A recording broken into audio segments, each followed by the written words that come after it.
Welcome back to Muscle Mommy Central. It's your host, Lala Bunny.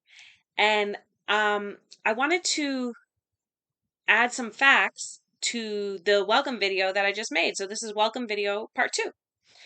And I think it's really important.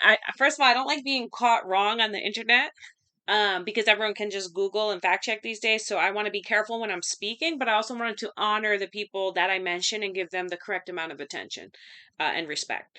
So the first thing I mentioned was the Frailty Myth by Collette Dowling. I just wanted to give a little bit of background on this book. The book has changed my life. It's very influential, and I recommend everyone read it. So Collette Dowling was born in 1938. She was raised in Baltimore and got her bachelor's from Trinity College in Washington, D.C. In 1958.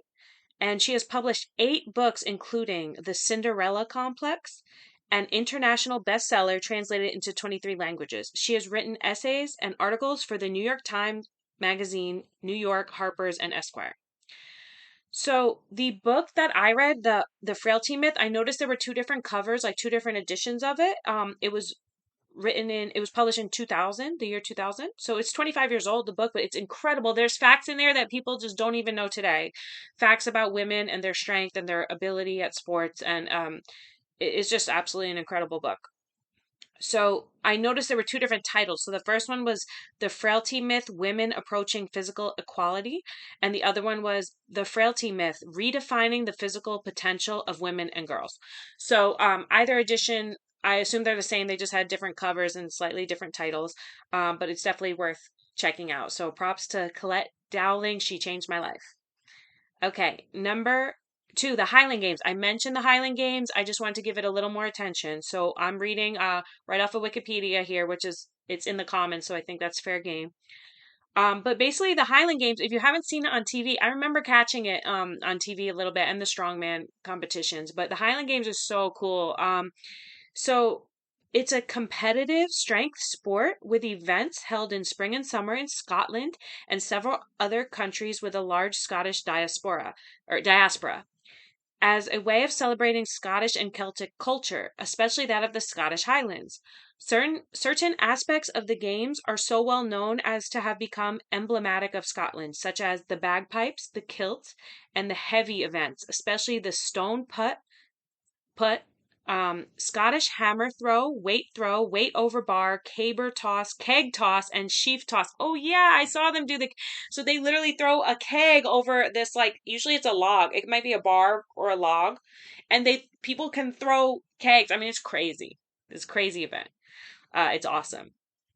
While centered on competitions in piping and drumming, dancing, and Scottish heavy athletics, the games also include entertainment and exhibits related to other aspects of Scottish and Gaelic cultures. So, again, I just mentioned it in my welcome video, and I just wanted to give it the respect it deserves because it's just such an incredible, cool thing. And yeah, if I could participate one day or even go attend and watch, that would be incredible. All right, the other thing I wanted to mention, when I mentioned Shape Magazine and the founder, it's Joseph Weider, and he was Canadian. He goes by Joe, and he's known as the father of bodybuilding. He actually heavily influenced Arnold Schwarzenegger. In fact, he and his brother in 1968, they were responsible for bringing Arnold like over to California and the whole like everything they did out there with Gold's Gym and everything. And at the time, Schwarzenegger was relatively unknown Austrian bodybuilder. They called him the Austrian Oak. And Joseph Weider was very influential in the development and the advancement of Arnold's career. So props to him. He's also the creator of the Mr. Olympia. Oh, and he did pass away at age 93, which is pretty long to live for a man. He was the creator of Mr. Olympia competition, which, as far as I know, still goes on today. He's the co-founder of the IFBB, the International Federation of Bodybuilders, which he co-founded with his brother Ben. And he published a ton of fitness magazines. And he was famous for like Muscle and Fitness, Flex, Men's Fitness, and Shape magazine. And that's the one I mentioned.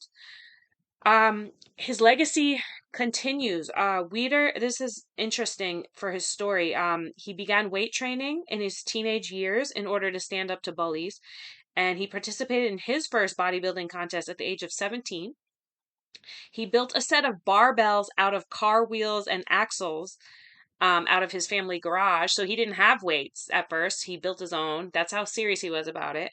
And there's a movie called Bigger, that was released in 2018, and it focuses on his life. So if you want to follow up, do some homework, do some research, I recommend, you could read The Frailty Myth.